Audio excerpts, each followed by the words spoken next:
રક્ષાબંધનના દિવસે ભાઈના કાંડા ઉપર એક નાનો એવો દોરો બાંધી અને બેન છે ને એ ભાઈના આમ કરે આમ દસે આંગણે ઓવારના લે ને દુખણા લે ને મીઠણા લે ને અને દસે આંગળીઓના ટચાકડા ફોડે એટલે એ વીરની માથે એ ભાઈની માથે હજારો ગાવ દૂર કોઈ પણ મુસીબત હોય ને કોઈ દુઃખ હોય ને તો અહીંયા ભાંગીને ભૂકો થઈ જાય. એ બેનના આશીર્વાદમાં તાકાત હોય છે. અને એ ભાઈ બહેનના સંબંધ ઉપર આપણું ગુજરાતી સાહિત્ય શું કહે છે? કોણ હલાવે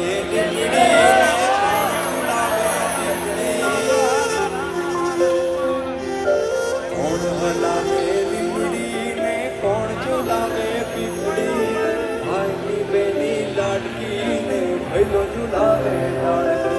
એ કોણ હલાવે લીમડીને કોણ ઝુલાવે પીપળી ભાઈની બેની લાડકીને ભૈલો ઝુલાવે.